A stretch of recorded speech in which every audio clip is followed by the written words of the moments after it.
नमस्कार. तर अबीर गुलाल या मालिकेच्या आजच्या भागात आपण पाहणार आहोत की शुभ्रा मस्त रेडी होऊन सेलिब्रेट करत असते आणि तिने तिची खोली कॅन्डल्सने सजवलेली असते आणि ती स्वतःलाच म्हणते की कॉंग्रॅच्युलेशन्स शुभ्रा. आणि श्री आणि विशूच्या फोटोसमोर ठेवून ती म्हणते की काय झालं, असं का बघताय माझ्याकडे, आवडलं नाही आहे का तुम्हाला हे सरप्राईज. आणि परत म्हणते की शुभ्रा कसं आवडणार यांना, तुझ्यामुळे तर यांचा भातुकलीचा राजा राणीचा डाव मध्येच बंद पडला ना. आणि ती विशूच्या फोटोकडे बघून म्हणते की विशू असं का बघतोय माझ्याकडे रागाने, बघ बघ तसंही मला काहीच फरक नाही पडत. आणि काय करणार आहेस रे तू, भूत बनून येणार आहेस का. आणि या गोष्टीवर माझा विश्वासही नाही आहे. आणि जरी आलास तरी तुला कोण घाबरतंय, आणि करून करून काय वाकडं करणार आहेस रे तू माझं. आणि ती श्रीच्या फोटोकडे बघून म्हणते की तुझं काय गं, प्यारवाली लव्ह स्टोरी आणि आता देवदास बनून फिरायचं, समजलं का. खूप मजा घेतलीस गं माझी, आता सजा घ्यायची वेळ आली. कारण आता हे सगळं जे मी डिझर्व करत होते ते माझंच होतं, ते मला सगळं मिळणार आहे. निंबाळकरांची संपत्ती, ही लॅविश लाईफस्टाईल आणि सगळ्यात महत्त्वाचं म्हणजे माझ्या हक्काचा अगस्त्य निंबाळकर, जो तू माझ्या हातातून हिसकावून घेतला होतास.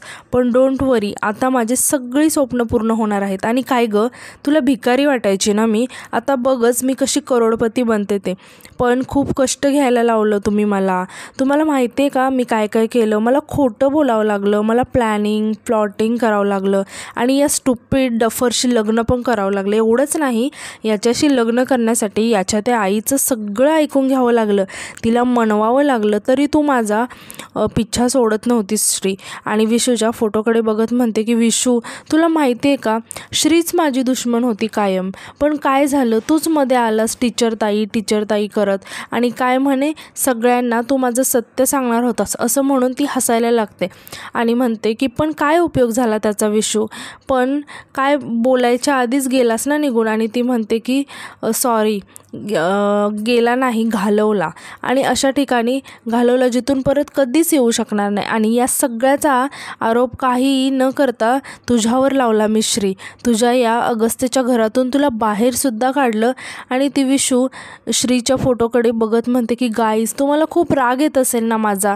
आता अचानक दरवाजा वाजतो आणि शुभ्रा खूप घाबरते आणि विशू श्रीचा फोटो लपवून ठेवते. आता शुभ्रा जाऊन दरवाजा उघडते, ते समोर अगस्त्याला बघून शुभ्रा थोडीशी घाबरते. अगस्त्य म्हणतो की शुभ्रा काय झालं. यावर शुभ्रा म्हणते की अगस्त्य तुला माहिती आहे ना मी घाबरते, मला एकटीला भीती वाटते खोलीत. मग अगस्त्य म्हणतो की त्यात काय घाबरायचं आहे, मी आहे ना तुझ्यासोबत. आणि काय आहे हे सगळं, एवढ्या मेणबत्त्या लावून रूम सजवले आणि स्वतःसुद्धा एवढी तयार झाली, तू ठीक आहेस ना. यावर शुभ्रा म्हणते की हो मी ठीक आहे. आता अगस्त्य शुभ्राकडे आश्चर्याने बघत म्हणतो की तू ड्रिंक वगैरे केलेस का. शुभ्रा म्हणते की नाही, मी ड्रिंक कसं करेल. यावर अगस्त्य म्हणतो शुभ्रा खोटं नको बोलूस, वास येतोय. आणि काय हे मेणबत्त्या वगैरे, काय साडी वगैरे, काय चाललंय काय. यावर शुभ्रा म्हणते की Agastya I am very sorry, तुला मी कसं सांगू, पण मी हे सगळं विशूसाठी करते. माझा विशू गेला, आता मला कोणाचाच आधार नाही आहे. तुला माहिती आहे विशूचीच इच्छा होती की आम्ही एका रात्री असं भेटावं आणि आमच्या रूममध्ये अशा सगळीकडे कॅन्डल्स लागलेले असतील आणि मी लाल साडी नेसून यावं, पण आता तो नाही म्हटल्यावर माझं मी एकटीच त्याची इच्छा पूर्ण करते. कारण अगस्त्य मला माहिती आहे विशू जिथे कुठे असेल ना तिथून हे सगळं बघतोय तो, आणि तो हे सगळं बघून खूप खुश होत असेल. आणि ती हात जोडून म्हणते विशू मला माफ कर रे, मी तू असताना हे नाही करू शकले. आणि ती अगस्त्याला मिठी मारते आणि रडायला लागते आणि म्हणते की विशू इथे असता तर खूप खुश झाला असता रे. अगस्त्य तितक्या शुभ्राला विशूचा आवाज येतो. विशू शुभ्राला आवाज द्यायला लागतो, शुभ्रा शुभ्रा शुभ्रा. शुभ्रा इकडे तिकडे बघायला लागते तर तिला अचानक समोर विशू दिसतो. विशूच्या डोक्यावर ॲक्सिडेंट होतानाची ती जखमसुद्धा असते. आणि तो शुभ्राला म्हणतो की शुभ्रा हे बघ मी आलोय फक्त तुझ्यासाठी, मी तुझा विशू. शुभ्रा खूप घाबरून गेलेली असते आणि ओरडायला लागते आणि अगस्त्याला आवाज द्यायला लागते की अगस्त्य तो बघ. अगस्त्य म्हणतो की काय झालं, कोण बघ. शुभ्रा म्हणते की अगस्त्य तो इथेच आहे, अगस्त्य खरंच विशू आला आहे. अगस्त्य म्हणतो की शुभ्रा तू काय बोलतेस हे.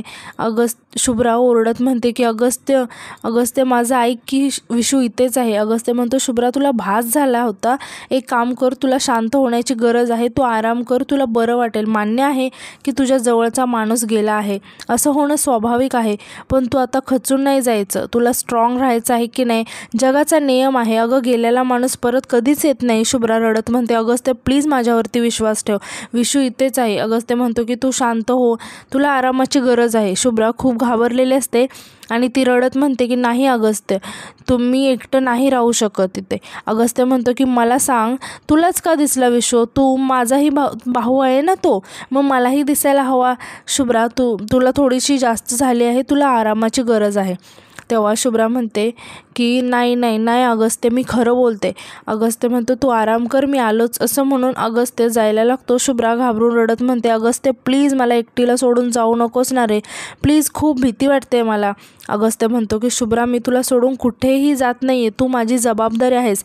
मला वाटतं कोणीतरी मस्करी करत असेल, आपल्याला बघावी लागेल ते, तू इथे शांत थांब, मी लगेच बघून येतो. शुभ्रा म्हणते नाही अगस्त्य, मस्करी नाही, विशू खरंच होता, तू प्लीज मला सोडून जाऊ नकोस. अगस्त्य म्हणतो की तुला काही वाटलं ना मला आवाज दे, मी लगेच येतो. असं म्हणून तो तिथून निघून जातो. आता यानंतर आपण पाहतो की शुभ्रा खूप घाबरलेली असते आणि इकडे तिकडे बघत असते. शुभ्रा घाबरून मनातच म्हणते की हे नक्की चाललंय काय. अगस्त्य म्हणतोय मला जास्त झाली आहे, पण माझी सगळी दारू उतरली आहे, कसं सांगू तुला. पण खरंच जर विशू परत आला असेल ना, तसं झालं तर तो मला नाही सोडणार, जीव घेईल माझा. आणि परत घाबरून म्हणते नाही नाही, मला भास झाला आहे, तो नाही परत आला.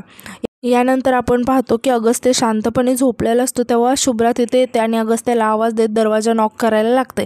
अगस्त्य जाऊन दरवाजा उघडतो. शुभ्रा खूपच घाबरलेली असते, ती आतमध्ये येते आणि पटकन दरवाजा लावून घेते. आता अगस्त्य विचारतो की शुभ्रा काय होतंय, का घाबरली आहेस का, मीही घाबरलोय, आणि एवढ्या रात्री का आले आहेस इथे. शुभ्रा घाबरून म्हणते अगस्त्य तो परत आला आहे. अगस्त्य म्हणतो तुला बरं वाटत नाहीये, हे घे पाणी पी. शुभ्रा घाबरून म्हणते मला पाणी वगैरे काही नको, तो परत आला आहे अगस्त्य. अगस्त्य ओरडून म्हणतो की कोण परत आला आहे. शुभ्रा म्हणते की अगस्त्य विशू परत आला आहे, मी खरंच सांगते, तू माझ्या रूममधून गेलास त्याच्यानंतर मला झोप लागत नव्हती म्हणून मी कुश बदलत होती आणि मला मिररमध्ये विशू दिसला, तो एकटक माझ्याकडे बघत होता. अगस्त्य म्हणतो अच्छा, मग काय बोलला तो तुझ्याशी, बोलला का काहीतरी सांगितलं असेल ना त्याने. शुभ्रा म्हणते की नाही, तो मला फक्त दिसला आणि गायब झाला. अगस्त्य म्हणतो असं कसं वागतोय तो, जर तो तुला भेटला आणि तो तुझ्याशी काहीच नाही बोलला तर याला काय अर्थ आहे ना, काहीतरी बोलायला हवं ना. शुभ्रा वैतागून म्हणते अगस्त्य अरे तू मज्जा काय घेतोयस माझी, मला खरंच खूप भीती वाटते. अगस्त्य म्हणतो आता मी काय करू ते तू सांग. एकदा म्हणते विशू खिडकीच्या समोर येतो, बेडवर येतो, आरशात दिसतो आणि परत म्हणते की शुभ्राला घाबरवण्यासाठी म्हणतो की तो बघायला. आता शुभ्रा घाबरून मोठ्याने ओरडते आणि घाबरून म्हणते की अगस्त्य अगस्त्य प्लीज असं नको करू, मला खूप भीती वाटते. अगस्त्य म्हणतो आता घाबरायचं काय शुभ्रा, प्रेम आहे ना तुझं विशू आणि त्याचंही आहे तुझ्यावरती, तुला काहीही त्रास देणार नाही आहे तो. शुभ्रा म्हणते अगस्त्य मला खरंच खूप भीती वाटते, मी हे नाही सहन करू शकत, मी मरून जाईल आणि मी मरून जाईल असं म्हणून शुभ्रा ओरडायला लागते. अगस्त्य म्हणतो शुभ्रा हे तू काय करतेस, अगं सगळे झोपलेत. शुभ्रा म्हणते की त्यांची झोप उडाली तर उडू दे, इथे माझी झोप उडाली आहे, त्याचं मी काय करू. अगस्त्य म्हणतो शुभ्रा मी तुला सांगितलं ना, एकदा देवाघरी गेलेला माणूस काय येईल परत. शुभ्रा म्हणते अगस्त्य मला माहीत नाही, पण हे असं होतंय माझ्याबरोबर, तुला विश्वास नाही आहे का माझ्यावर. अगस्त्य म्हणतो कसं आहे, या सगळ्या गोष्टी होतात पण सिनेमांमध्ये, मालिकांमध्ये, वेब सिरीजमध्ये, नाटकांमध्ये, पण खऱ्या आयुष्यामध्ये मी कधी ऐकलं सुद्धा नाही. शुभ्रा म्हणते की तू जे ऐकलं नाहीस तेच मी बघते, त्याचा चेहरा रक्ताने माखला होता, तेच कपडे, तसाच वागत होता. अगस्त्य म्हणतो नाही हे शक्यच नाही, अजिबातच नाही. शुभ्रा म्हणते की मग तो मलाच का दिसतो, तुम्हाला कोणाला का नाही दिसत. अगस्त्य म्हणतो मग हे त्याला विचार ना, मला काय विचारतेस. पण ते सगळं जाऊ दे, मला असं वाटतं कदाचित विशूच्या जाण्यामुळे तुला ट्रॉमा झाला असेल, तुला आता एका चांगल्या डॉक्टरची गरज आहे आणि मी त्यांना बोलवतो. शुभ्रा म्हणते अगस्त्य काही गरज नाही आहे मला डॉक्टरची, मी व्यवस्थित आहे, मला बरोबर समजते माझ्याबरोबर काय होतंय काय नाही, सगळं समजतंय. अगस्त्य म्हणतो की मग का वागतेस अशी. शुभ्रा म्हणते अरे विशूमुळे तो खरंच आला आहे, तो खरंच दिसतोय मला म्हणून मी अशी वागते, तू समजून का घेत नाही आहेस मला. अगस्त्य अगस्त्य म्हणतो, किती वेळा सांगितलं तुला मी समजून घेतोय, बाकी सगळे तुला वेडे ठरवतील असं बोललीस तर. आणि विशू आता एवढ्या लांब गेला आहे ना की त्याचं परत येणं शक्यच नाही आहे आणि तू मला अशा गोष्टी सांगते शुभ्रा. शुभ्रा म्हणते, म्हणजे तू म्हणतो तसं जर तो खरा विशू नाही आहे तर खिडकीमध्ये दिसला तो कोण होता? अगस्त्य म्हणतो, ते विशूचं भूत आहे. हे ऐकून शुभ्रा खूप घाबरते. अगस्त्य हसत म्हणतो, मस्करी करतोय. शुभ्रा म्हणते की नाही, तुझं बरोबर आहे, ते भूतच आहे विशूचा आणि भूत म्हणून ती खूप अस्वस्थ होते. अगस्त्य म्हणतो की शुभ्रा शांत हो, आता मी जे काही सांगतो ते नीट ऐक.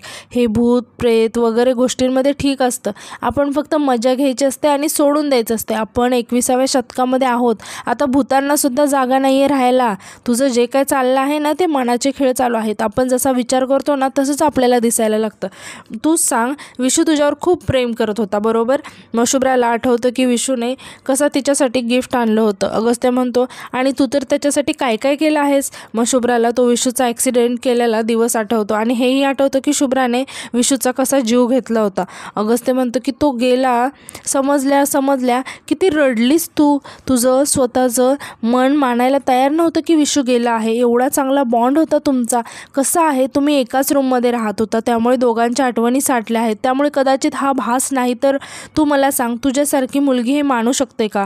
तू हे मानू शकतेस भूत वगैरे जे तुला वाटतं तसं हा तुझा भास आहे, बाकी काही नाही. तू आज जा आणि शांतपणे झोप, काही होणार नाही, जाऊन झोप. उद्या सकाळी तुझी छान झोप झाली पण तरीही तसंच वाटलं तर आपण डॉक्टरकडे जाऊया, त्यांचा सल्ला घेऊया, मग तुला बरं वाटेल. शुभ्रा म्हणते, मानसोपचार तज्ज्ञ? अगस्त्य म्हणतो की हो. शुभ्रा म्हणते, अगस्त्य प्लीज, त्याची काही गरज नाही, मी सावरेन स्वतःला, पण प्लीज मला आता ना त्या रूममध्ये पाठवू नकोस, मला नाही जायचं आहे तिकडे. हे ऐकून अगस्त्य शुभ्राकडे आश्चर्याने बघायला